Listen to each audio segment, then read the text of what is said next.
My guest today, Marco Rubio, the man from Miami who's challenging Governor Charlie Crist for the U.S. Senate seat that's being vacated by Mel Martinez.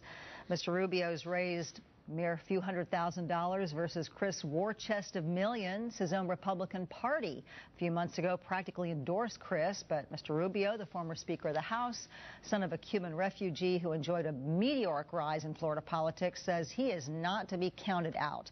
And this race could set up a real fight for the soul of the party, pitting the conservatives against the moderates. And today comes some word that Mr. Rubio's campaign has suffered the loss of 2 key staffers. We'll ask him about that. So we welcome your calls and emails at yourturn@WTVT.com, and we welcome Marco Rubio here to Your Turn in Tampa Bay. Good to have you here. I'm glad to be here.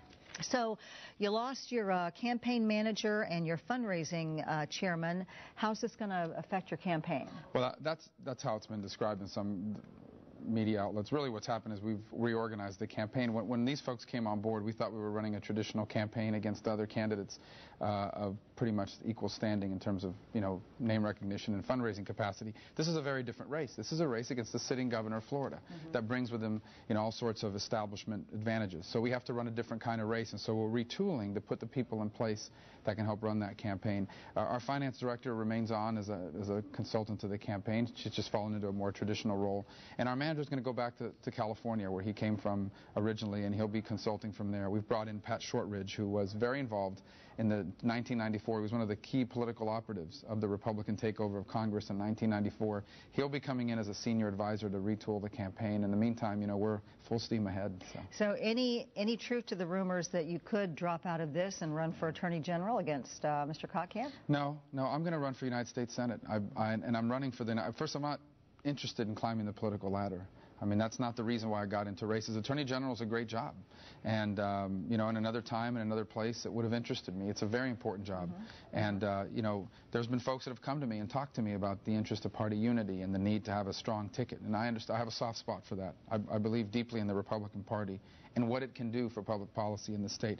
But I'm still committed to the United States Senate race. I believe that this is the place, these are the issues I want to talk about, because I think that what's happening in Washington, D.C. leave our children on the verge of being the first generation of Americans that will inherit a country less prosperous and less free than their parents had. That's never happened in American history. So let's talk a little bit about how you're going to compete. Your fundraising so far, $340,000. Charlie Crist has a war chest of $4.3 million.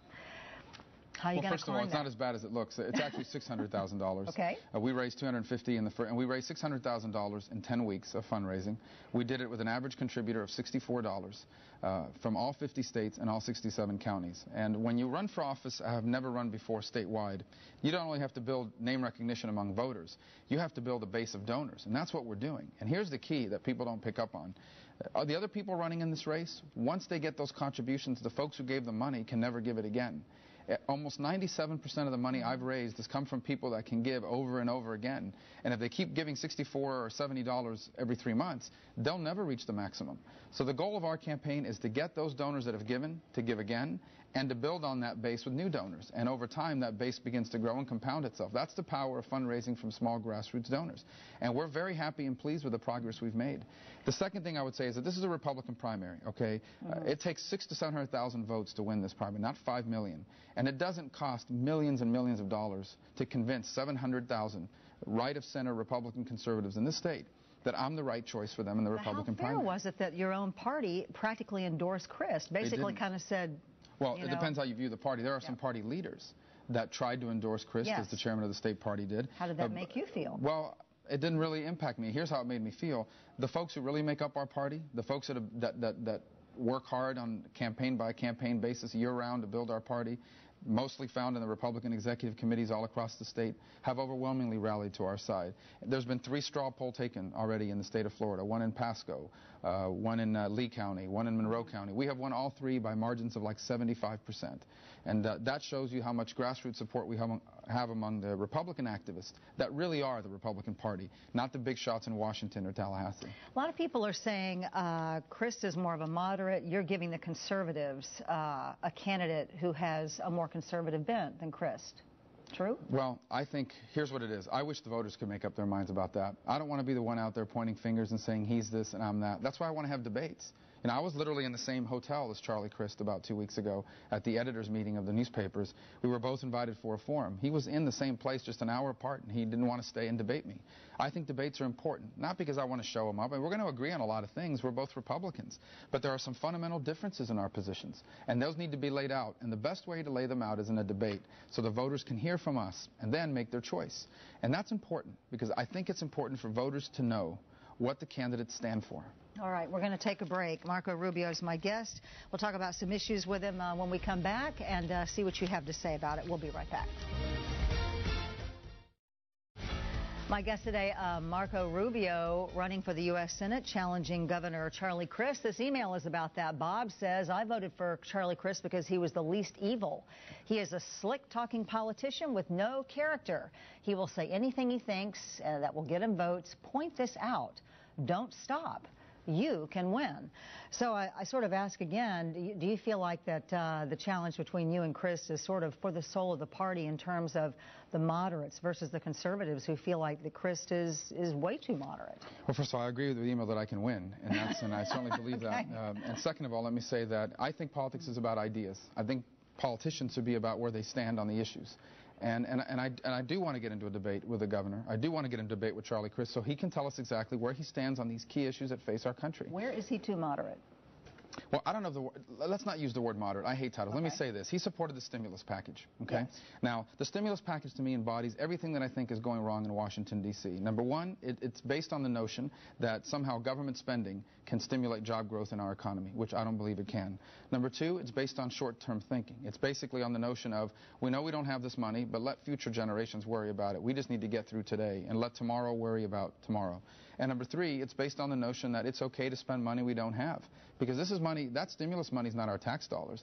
That stimulus money is borrowed money from Chinese investors and printed money from the Federal Reserve. Well, should the state have turned it down? No, that's different from turning it down. Once the money's been appropriated, the common sense falls into place. I mean, I'm not lacking in common sense. If someone's offering you billions of dollars to help your state, I imagine you take it. But we shouldn't. One thing is to accept the money. Another thing is to campaign in favor of the stimulus package. I think not only was it a mistake, the only thing the stimulus package has stimulated is the national debt. It has done nothing for Florida's economy, which today verges on 12% unemployment, our highest rate since 1975. So if you had been in the Senate and you would like to be now, how would you have saved the country from collapsing? Tax reform. This country needs not tax cuts. Republicans are guilty of just talking about tax cuts. Tax cuts are good. Tax reform is better.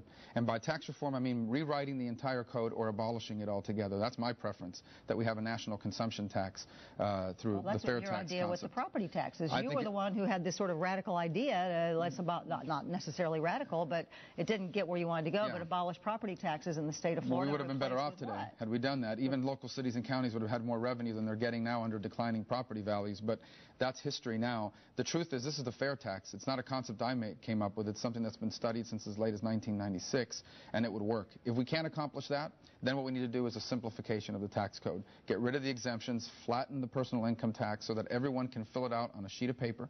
You don't need to hire accountants to do your taxes, just one sheet of paper. This is how much I make times the percentage, the flat tax, equals the tax you owe. Get rid of lower the corporate income tax, get rid of the death tax, get rid of the capital gains tax. And now America becomes a more prosperous place. You'd see economic growth from that. All right, Rick from Hudson, we got enough problems with Crist. Rubio is just like Martinez. They may be Republicans, but they vote like leftists.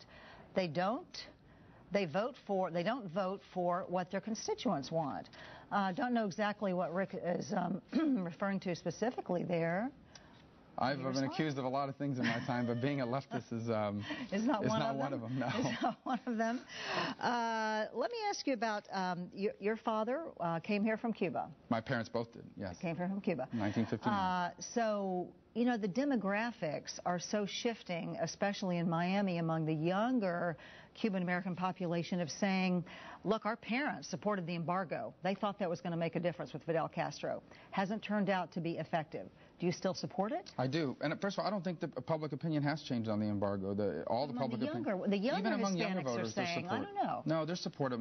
I think people misunderstand the embargo. They think, first of all, that Cuba's economic situation is the result of the embargo. It isn't.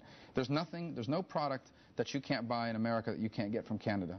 And Cuba has free relations with Canada, with Mexico. They could buy anything. They just don't have the currency. Cuba is a mismanaged economy run by people that don't know what they're doing and haven't known what they're doing. In fact, Cuba has only even